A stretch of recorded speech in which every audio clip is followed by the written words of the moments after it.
Hi friends, Kishore பக்கடம் தான் கிருஷ்ணன். இந்த video பதிவில் நம்ம வந்து பார்த்தோன்னா 11th ஸ்டாண்டர்டு ஹிஸ்ட்ரியில் டெல்லி சுல்தான்கள் அந்த பாடத்துக்கு உண்டான எக்ஸ்ப்ளனேஷன் வீடியோ நம்ம வந்து பார்த்துட்ருக்கோம். ஸோ அது வந்து பார்த்தோன்னா உங்களுக்கு அரேபியர் துருக்கியர் வருகை. ஸோ இந்த லெசன்ஸுக்குள்ளே வந்து பார்த்தோன்னா டெல்லி சுல்தான்கள் அப்படின்னு கொடுத்துருப்பாங்க. ஸோ இது வந்து பார்த்தோன்னா இப்போ வரைக்கும் நம்ம வந்து பார்ட் 5 வரைக்கும் நம்ம கொடுத்துருக்கோம். ஸோ டோட்டலாக எல்லா பாடமும் நம்ம கம்ப்ளீட் பண்ணிட்டோம். இந்த பார்ட் 5க்குள்ளே இந்த பாடம் ஃபுல்லாகவே எக்ஸ்ப்ளனேஷன் வீடியோ நம்ம ஃபுல்லாகவே கொடுத்துட்டோம். ஓகேங்களா? ஸோ ஃபைனல் பார்ட் 5 நான் கொடுத்துருப்பேன். சரிங்களா? ஸோ இப்போ பார்ட் 6 வந்து இதில் என்ன பார்க்க போகிறோம் அப்படின்னு பார்த்தீங்கன்னா, உங்களுக்கு அந்த பாக்ஸில் இருக்கக்கூடிய இன்ஃபர்மேஷன் மட்டும் நான் சொல்ல போகிறேன். ஓகேங்களா? ஜஸ்ட்டு என்னென்ன பாக்ஸ் இன்ஃபர்மேஷன் இருக்கோ அதை மட்டும் நீங்கள் எக்ஸ்ட்ரா நோட் பண்ணுற மாதிரி உங்களுக்கு கடைசி ஒரு வீடியோ பதிவாக நான் கொடுக்குறேன் நான் சொல்லியிருந்தேன். ஏன்னா ஸ்டார்டிங்கில் வந்து இந்த அரேபியர் துருக்கியர்கள், ஓகேவா? ஸோ இதெல்லாம் வந்து கொஞ்சம் விட்டுருங்க, ஒரு சில இன்ஃபர்மேஷன் மட்டும் நோட் பண்ணிவிட்டு மீதி டோட்டலாக விட்டுருங்க. எங்கே டெல்லி சுல்தான்களுடைய ஆட்சி வந்து ஸ்டார்ட் ஆகுதோ அதுலேருந்து படித்தா போதும் அப்படின்னு நான் சொல்லியிருந்தேன்.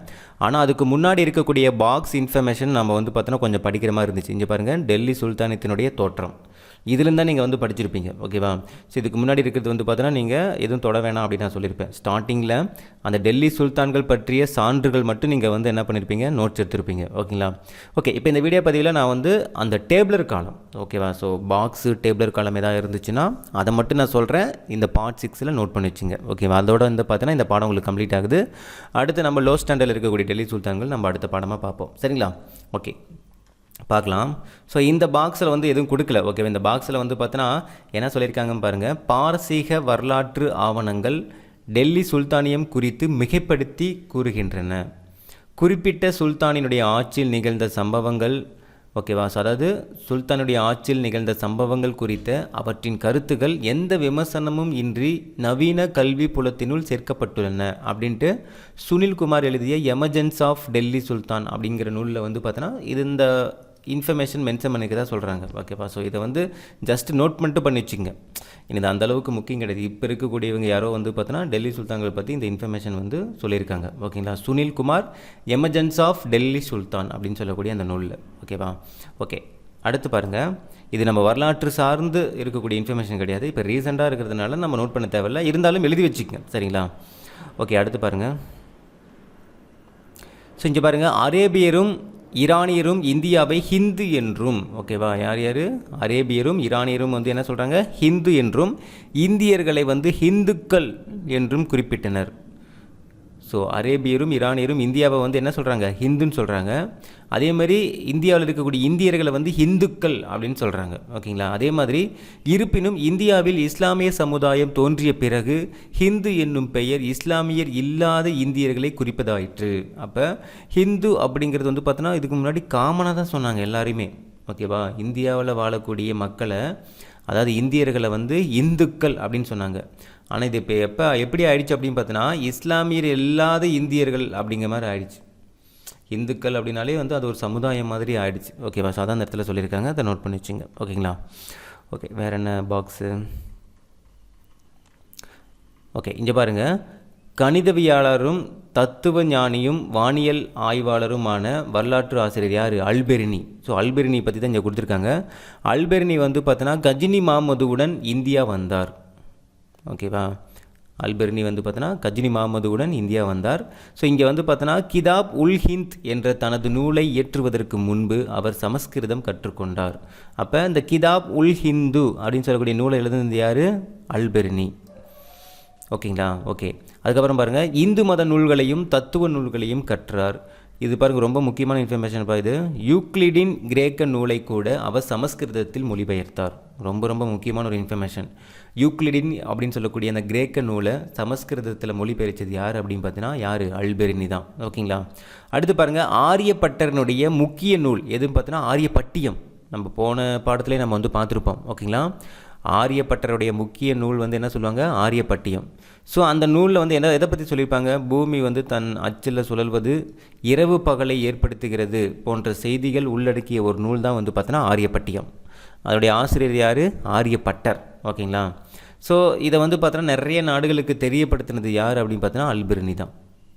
ஓகேங்களா? ஸோ ஆரியப்பட்டரை பற்றின அந்த இன்ஃபர்மேஷனை ஃபுல்லாக எல்லா நாடுகளுக்கும் வந்து பார்த்தோன்னா தெரியப்படுத்தினது யார்? அல்பெர்னி. ஓகேங்களா? ஸோ இந்தியாவுக்கும் பிற நாடுகளுக்கும் இடையே ஒரு பாலமாக இருந்தவர் யார் அப்படின்னு பார்த்தோன்னா அல்பெர்னி. ஓகேவா, இந்தியா மற்ற நாடுகள் ஒரு தூதர் மாதிரி இருந்திருக்காருன்னு வச்சுங்களேன். யார்? அல்பெர்னி. இதில் யூக்ளிடின் அப்படின்னு சொல்லக்கூடிய இந்த கிரேக்க நூலை வந்து சமஸ்கிருதத்தில் மொழிபெயர்த்தார். அதுக்கப்புறம் கிதாப் உல் ஹிந்த் அப்படிங்கிறது வந்து பார்த்தோன்னா அல்பெர்னியோடைய ஒரு நூல். ஓகேவா, இந்த 2 இன்ஃபர்மேஷன் நோட் பண்ணி வச்சுங்க. ப்ளஸ் ஆரியப்பட்டியம் பற்றியும் என்ன பண்ணியிருக்காரு, உலக நாடுகள் முழுக்க வந்து பார்த்தோன்னா என்ன பண்ணியிருக்காரு, தெரியப்படுத்தியிருக்காரு. ஓகேங்களா. ஓகே, அடுத்து பார்க்கலாம்.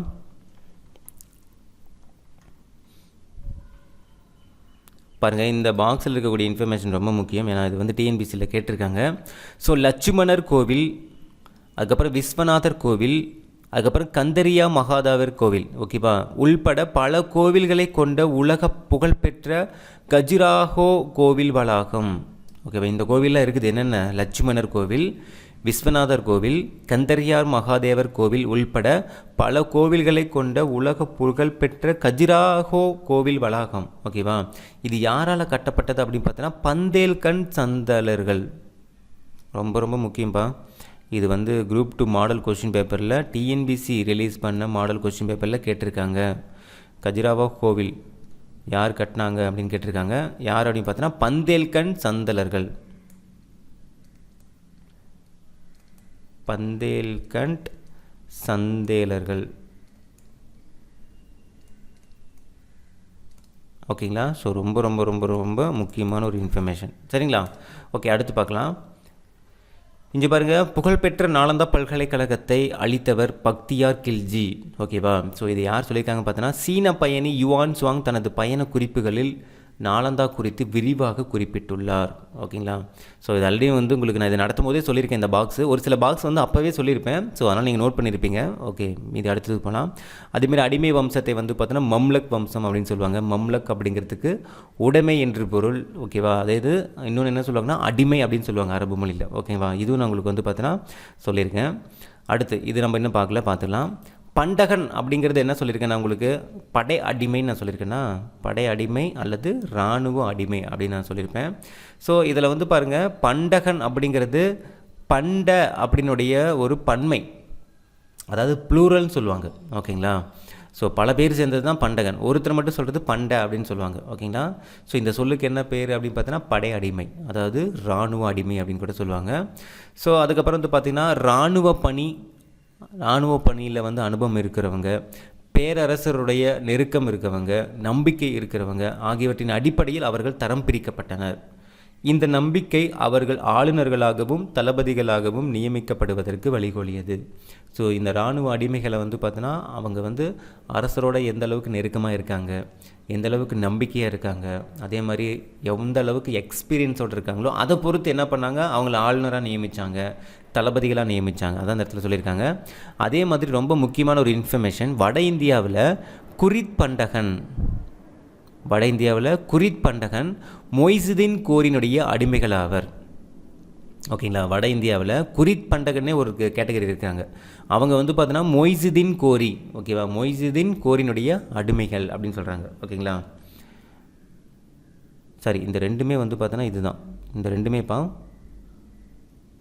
குரித் பண்டகன் மொய்சுதீன் இது வந்து பார்த்தோன்னா கோரினுடைய அடிமைகள் ஆவர் அப்படின்னு சொல்கிறாங்க.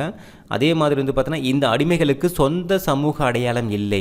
இதனால் அவர்களது எஜமானவர்கள் அவர்களுக்கு புதிய பெயர்கள் சூட்டினார்கள். ஓகேவா. அந்த பெயர் என்ன அப்படின்னு பார்த்தோன்னா நிஸ்பா என்பதையும் உள்ளடக்கிய அப்பெயர்கள் அவர்களது சமூக அல்லது பிரதேச அடையாளத்தை குறித்தன. நிஸ்பா அப்படின்னாலே வந்து பார்த்தோன்னா அவங்களுக்குன்னு ஒரு சமூக அடையாளம் கொடுக்கணும் அப்படிங்கிறதுக்காக புது பெயர் வந்து என்ன பண்ணாங்கன்னா எஜமானர்கள் சூட்டினாங்க. அதுக்கு பேர் என்னது? நிஸ்பா. ஓகேங்களா. என்னது?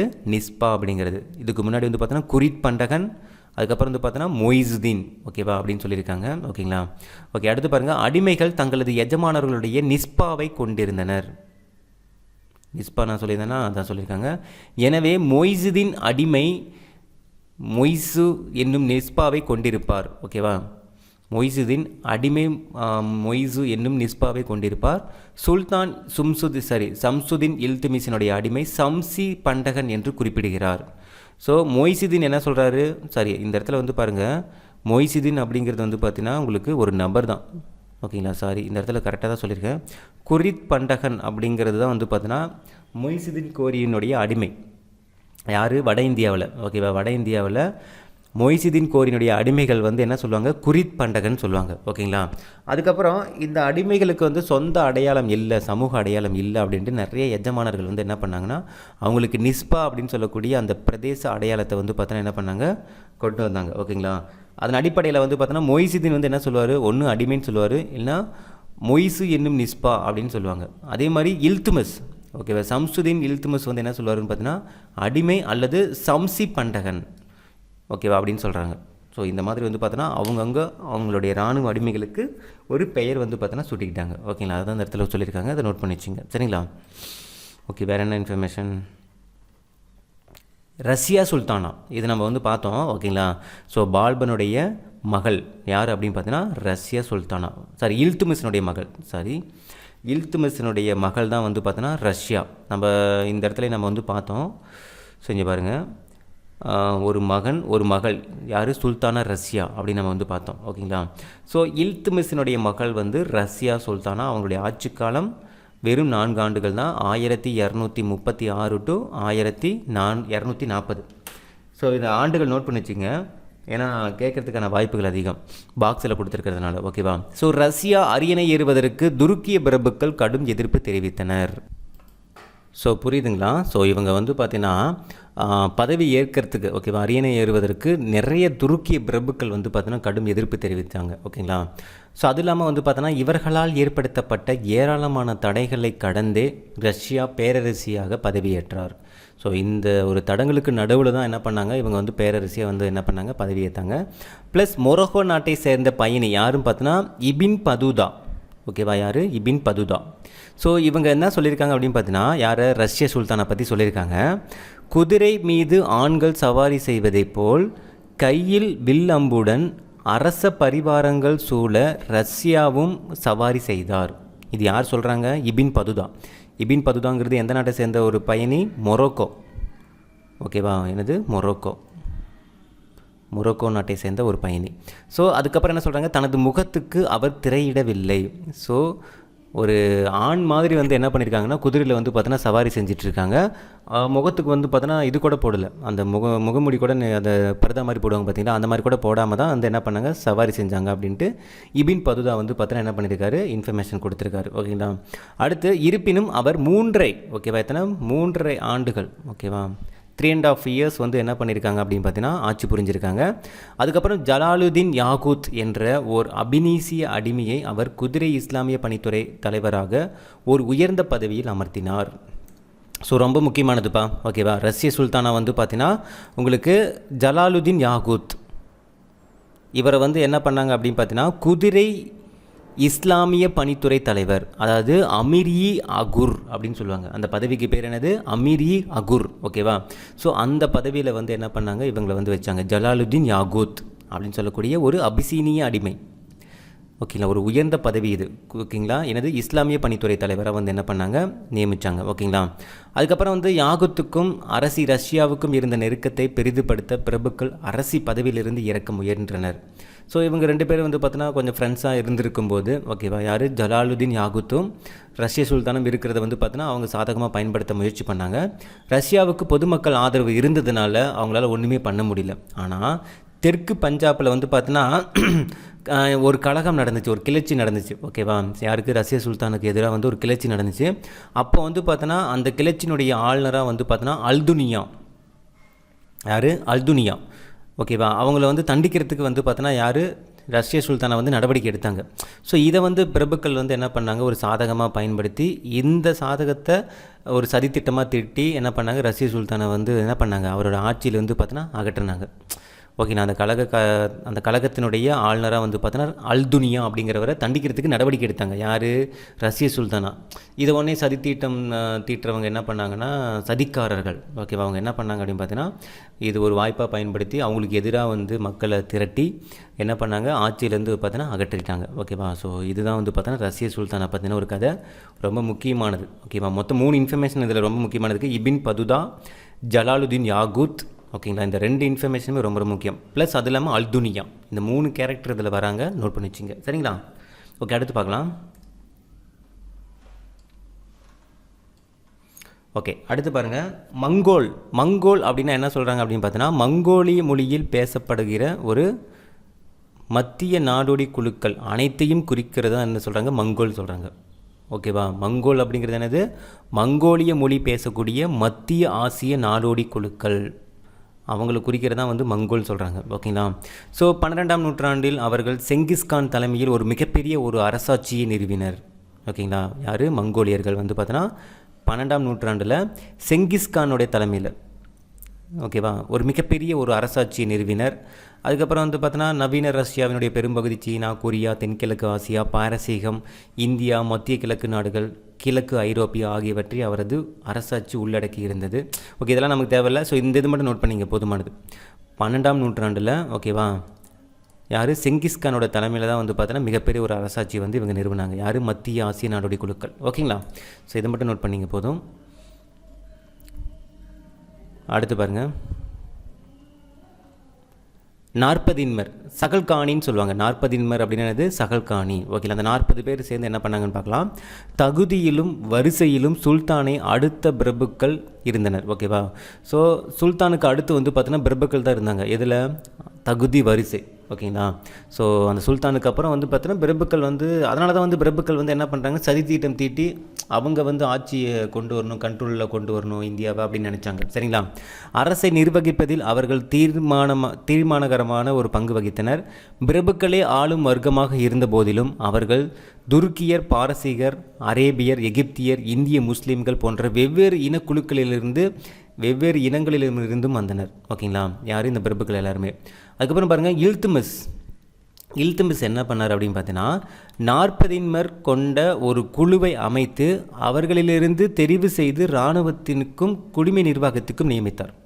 ஸோ இல்துமிஸ் என்ன பண்ணார் அப்படின்னு பார்த்தீங்கன்னா, இந்த 40 அப்படிங்கிறது கொண்டு வந்ததே வந்து பார்த்தீங்கன்னா யார், இல்துமிஸ் தான். இல்துமிஸ் தான் கொண்டு வந்தார். ஓகேவா.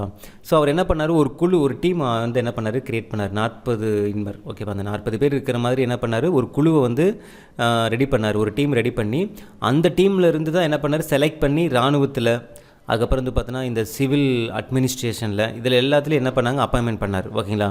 அதுக்கப்புறம் இல்துமிஸ் இறந்ததுக்கப்புறம் ருக்னுதீன் பெரோஸை அரசனாக்க வேண்டும். ஓகேவா. இல்துமிஸ் வந்து இறந்ததுக்கப்புறம்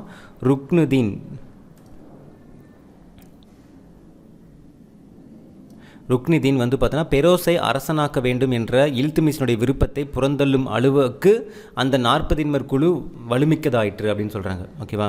ஸோ ருக்னுதீன் அப்படிங்கிறவங்க வந்து பார்த்தோன்னா ஃபெரோஸை வந்து அரசனாக்கணும்னு நினச்சாங்க, யார், இல்துமிஸ் இறந்ததுக்கப்புறம். ஆனால் இல்துமிஸினுடைய அந்த விருப்பத்தை வந்து புறந்தள்ளுற அளவுக்கு அந்த 40 குழு வந்து பார்த்தோன்னா என்ன பண்ணாங்க, ஒரு வலுவான ஒரு ஸ்ட்ராங்கான ஒரு டீமாக மாறிட்டாங்க. ஓகேங்களா. ஏன்னா நியமித்ததே வந்து இல்துமிஸ் தான். ஆனால் இல்துமிஸோடைய அந்த ஆசையை வந்து நிறைவேற்றாத அளவுக்கு வந்து பார்த்தோன்னா 40 வந்து பார்த்தோன்னா என்ன பண்ணாங்க, ஒரு வலுவான ஒரு டீமாக இருந்தாங்க. ஓகேவா. அடுத்து ரஷ்யா தனது நலன்களை காத்துக்கொள்வதற்காக அபிசீனிய அடிமை யாகு தலைமையில் துருக்கியர் அல்லாத பிரபுக்களையும் இந்திய முஸ்லீம் பிரபுக்களையும் கொண்ட ஒரு குழு அமைத்தார். ஸோ இது வந்து ரஷ்யா நம்ம போனதுலேயே வந்து பார்த்தோம். ஓகேவா. யார், அபிசீனிய அடிமை யாகு தலைமையில் துருக்கியர் அல்லாத பிரபுக்களையும் இந்திய முஸ்லீம் பிரபுக்களையும் கொண்ட ஒரு குழு அமைத்தார். இவர் தனியாக, ரஷ்யா அப்படிங்கிற அந்த பெண்மணி தனியாக ஒரு குழு ஆரம்பித்தாங்க. 40 வந்து பார்த்தோன்னா உங்களுக்கு யார், இந்த இல்துமிஸ். ஓகேவா. ஸோ யார் யார் என்ன குழு அமைச்சாங்க அப்படிங்கிறது தான் கொடுத்துருக்காங்க. ஓகேங்களா. ஸோ எனினும் இதை அவ்விருவரையும் கொலை செய்ய வைத்த துருக்கிய பிரபுக்கள் எதிர்த்தனர். ஓகேவா. இதெல்லாம் வந்து பார்த்தோன்னா என்ன பண்ணாங்க, துருக்கிய பிரபுக்கள் வந்து எதிர்த்தாங்க. ஏன்னா இவங்க வந்து துருக்கியர் அல்லாத பிரபுக்களை தான் என்ன பண்ணாங்க, இருக்கிற மாதிரி ஒரு டீம் வந்து ரெடி பண்ணாங்க. அதனால் துருக்கிய பிரபுக்களுக்கு கோபம் வந்துருச்சு, எதிர்க்க ஆரம்பித்தாங்க. இவ்வாறாக அரசருடைய மூத்த மகனே ஆட்சிக்கு வாரிசு என்ற விதி இல்லாத நிலையில் அரசுரிமை கோரிய ஏதோ ஒருவர் தரப்பில் பிரபுக்கள் சேர்ந்து கொண்டனர். ஸோ அவருடைய மகன் தான், இப்போ அப்பா இறந்துட்டாங்கன்னா மகன் ஆட்சிக்கு வர மாதிரிலாம் இல்லாமல் அந்த இதை என்ன பண்ணாங்க, சேஞ்ச் பண்ணாங்க. இது சுல்தானை தெரிந்தெடுக்க உதவியது அல்லது ஆட்சி நிலைகுலிவதற்கு பங்களித்தது. இதுவே வந்து பார்த்தோன்னா அந்த சுல்தானுடைய ஆட்சி வந்து களையறதுக்கு இல்லை முடிவு வரத்துக்கு ஒரு வாய்ப்பாக போயிடுச்சு. ஸோ பிரபுக்கள் பல குழுக்களாக சுல்தானுக்கு எதிரான சதிகளில் ஈடுபட்டனர். எனவே அந்த 40 அமைப்பு சுல்தானத்தினுடைய நிலைத்தன்மைக்கு பெரிய அபாயத்தை ஏற்படுத்துகிறது என்று கூறி அதை பால்பன் ஒழித்தார். ஸோ கொண்டு வந்தது இல்துமிஸ். ஓகேவா. இதை ஒழிச்சது யார் அப்படின்னு பார்த்தோன்னா பால்பன். ஏன்னா அது வந்து பார்த்தோன்னா தனக்கு வந்து எதிராக கிளம்புது அப்படின்ட்டு பால்பன் என்ன பண்ணார், ஒரு அபாயத்தை ஏற்படுத்துது அப்படின்ட்டு, சுல்தானத்தினுடைய ஆட்சிக்கு அபாயத்தை ஏற்படுத்துது அப்படின்ட்டு அதை ஒழிச்சிட்டார். ஓகேங்களா. இதன் மூலம் துருக்கிய பிரபுக்கள் ஆதிக்கத்திற்கு ஒரு முற்றுப்புள்ளி வைத்தார். ஸோ துருக்கிய பிரபுக்களுக்கு வந்து பார்த்தோன்னா அவங்களுடைய சதி திட்டத்துக்கு ஒரு முற்றுப்புள்ளி வச்சார். யாருன்னு பார்த்தோன்னா பால்பன் தான். ஓகேங்களா. ஸோ அவரது ஆணையை மீறுகின்ற பிரபுக்களினுடைய நிலங்களை பறிமுதல் செய்தார். யார்? பால்பன். அதே மாதிரி அலாவுதீன் கில்ஜி ஒற்றர்களை பணியமர்த்தி துருக்கிய பிரபுக்களுடைய கள்ளத்தனமான நடவடிக்கைகள் ஏதேனும் இருந்தால் தம்மிடம் நேரடியாக தெரிவிக்குமாறு பணிந்து அவர்களுக்கு எதிரான கடுமையான நடவடிக்கை எடுத்தார். இது வந்து யார் அப்படின்னு பார்த்தீங்கன்னா அலாவுதீன் கில்ஜி. ஸோ அலாவுதீன் கில்ஜி வந்து ஒற்றர்கள் அமைச்சார். அதே மாதிரி வந்து பார்த்தீங்கன்னா ரஷ்யா, ஓகேவா, ரஷ்யா வந்து என்ன பண்ணாங்க அப்படின்னு பார்த்தீங்கன்னா துருக்கியர் அல்லாத பிரபுக்கள், இந்திய முஸ்லீம் பிரபுக்கள் இவங்களை வச்சு என்ன பண்ணாங்க, ஒரு குழு வந்து டீம் ஆரம்பித்தாங்க. அதே மாதிரி வந்து பார்த்தீங்கன்னா இல்துமிஸ் வந்து என்ன பண்ணார், நாற்பதின்மர் அப்படின்னு சொல்லக்கூடிய அந்த குழு வந்து அமைச்சாங்க. இந்த மூணுமே வந்து பார்த்தீங்கன்னா ஒரு டீமாக எப்படி உருவாக்குனாங்க, துருக்கிய பிரபுக்களுக்கு ஆப்போசிட்டாக என்னென்ன டீம், யார் யார் சுல்தான்கள், என்னென்ன சுல்தான்கள் உருவாக்குனாங்க அப்படிங்கிறது. ஓகேவா. ஃபஸ்ட்டு இல்துமிஸ், நாற்பதின்மர் குழு, அடுத்து ரஷ்யா, இவங்க வந்து பார்த்தோன்னா துருக்கியர் அல்லாத ஒரு குழு, அதுக்கப்புறம் அலாவுதீன் கில்ஜி ஒற்றர்கள் கொண்ட ஒரு உளவு அமைப்பு வந்து ஏற்படுத்தி இவங்களை என்னென்ன பண்ணுறாங்க, துருக்கிய பிரபுக்கள் என்னென்ன சதித்திட்டம் தீட்டுறாங்க அப்படிங்கிறது ஒரு தெரிவிக்கிற மாதிரி என்ன பண்ணாங்க, ஒரு குழு ஆரம்பித்தார். ஓகேவா. இந்த மூணுமே ஞாபகம் வச்சிங்க போதுமானது. ஓகேங்களா. இது எல்லாமே துருக்கிய பிரபுக்களுக்கு எதிராக தான் வந்து என்ன பண்ணாங்க யாரும் சுல்தான்கள். ஓகேங்களா. ஸோ அவ்வளோதான் இந்த பாக்ஸில் இருக்கிறது. அடுத்து வேறு என்ன பாக்ஸு?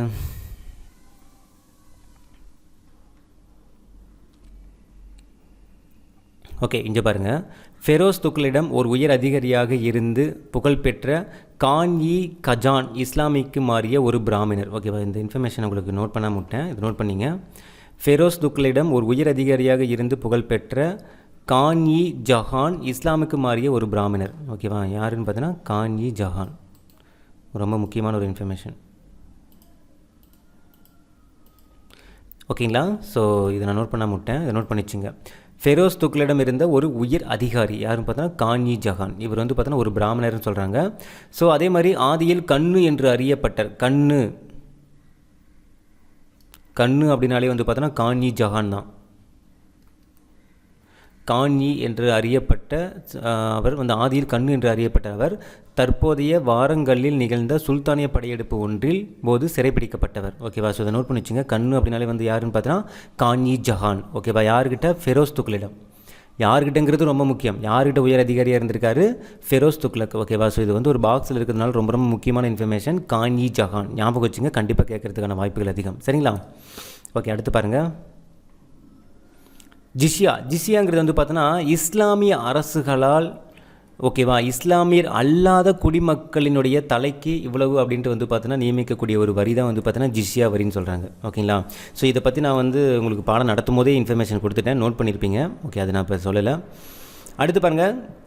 இதுவும் நான் சொல்லியிருக்கேன். ஓகேங்களா. இதுவும் வந்து பார்த்தா இந்த பாக்ஸ்லாம் சொல்லியிருக்கேன். ஆலம் ஷா பற்றி சொல்லியிருக்கேன், அதை நோட் பண்ணியிருப்பீங்க. நான் சொல்லாதது மட்டும் தான் சொல்லிகிட்டு இருக்கேன். சரிங்களா. இங்கே பாருங்கள். இது நான் என்ன சொல்லலை உங்களுக்கு, நான் சொல்லிடுறேன். இந்தியாவில் இஸ்லாமியருடைய ஆட்சியின் முக்கியத்துவம் என்னவென்றால், இஸ்லாமிய ஆட்சியாளர்களுடைய சூறையாடல்கள், அபகரிப்புகள் இருந்தாலும் நீண்ட காலம் இந்து மதத்துடன் சகவாழ்வு வாழ்வதற்கான மன ஏற்பு தொடக்க காலம் முதல் காணப்படுவதே. ஸோ அவங்களுடைய இஸ்லாமியரோட ஆட்சியும் முக்கியத்துவமாக இருந்தாலுமே அவங்க இந்துக்களோட வந்து பார்த்தீங்கன்னா ஒரு சமரசமாக தான் இருக்காங்க. ஓகேங்களா. இந்தியாவை வென்றடக்கிய முகமது கோரி தமது தங்க நாணயங்கள் சிலவற்றில் பெண் கடவுள் லட்சுமியினுடைய உருவத்தை பொறித்திருக்கிறார்கள். ஸோ முகமது கோரி வந்து பார்த்தோன்னா தங்க நாணயம் வந்து வெளியிட்டார் பார்த்தீங்களா. அதில் வந்து பார்த்தோன்னா பெண் கடவுள் யார்? லட்சுமி. ஓகேவா. அவங்களுடைய உருவத்தை வந்து பார்த்தோன்னா என்ன பண்ணியிருக்காரு, அந்த நாணயத்தில் வந்து பொறிச்சிருக்கிறாரு. யார்? முகமது கோரி. ரொம்ப முக்கியமான இன்ஃபர்மேஷன். அதுக்கப்புறம் 1325 முகமது பின் துக்ளக் வந்து பார்த்தீங்கன்னா சமண துறவிகளுக்கு அனைத்து அரசு அலுவலர்களுக்கும், ஓகேவா, சமண துறவிகளுக்கு அனைத்து அரசு அலுவலர்களுக்கும் பாதுகாப்பு அளிக்க வேண்டும் என்று ஒரு ஆணை வெளியிட்டார். இது யார்? முகமது பின் துக்ளக். ஓகேவா. முகமது கோரி லட்சுமியோட உருவம் இருக்கிற மாதிரி தங்க நாணயம் வெளியிட்டாங்க.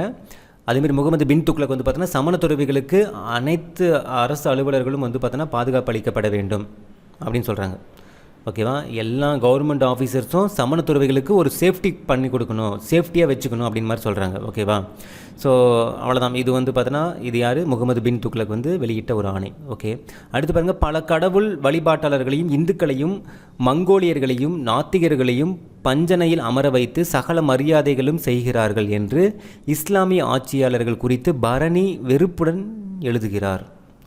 ஓகேவா. பல கடவுள் வழிபாட்டாளர்களையும் இந்துக்களையும் மங்கோலியர்களையும் நாத்திகர்களையும் பஞ்சனையில் அமர வைத்து சகல மரியாதைகளும் செய்கிறார்கள் என்று இஸ்லாமிய ஆட்சியாளர் குறித்து பரணி வெறுப்புடன் எழுதுகிறார்னு சொல்கிறாங்க. ஓகேவா. இது யார் வந்து சொல்லியிருக்காரு அப்படின்னு பார்த்தோன்னா பரணி.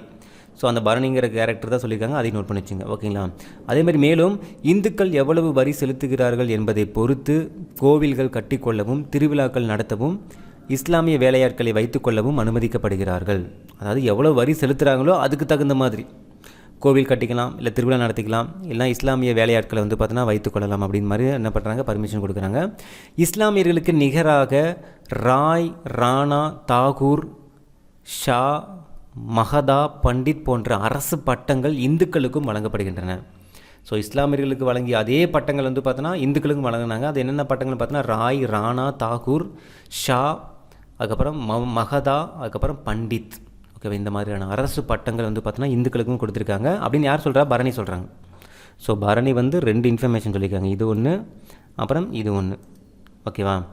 அதுக்கப்புறம் முகமது கோரி வந்து லட்சுமியினோட உருவப்படம் தங்க நாணயம் இருக்கக்கூடிய ஒரு உருவம் இருக்கக்கூடிய தங்க நாணயம். முகமது பின் துக்ளக் வந்தும்போது சமணத்துறவிகளுக்கு பாதுகாப்பு அளிக்கணும், எல்லா அரசு அலுவலர்களும் பாதுகாப்பு அளிக்கணும்னு சொல்கிறாங்க. அப்போ 4 இன்ஃபர்மேஷன் இதில் சொல்லியிருக்காங்க, ரொம்ப ரொம்ப முக்கியமானது, நோட் பண்ணி வச்சுங்க. சரிங்களா?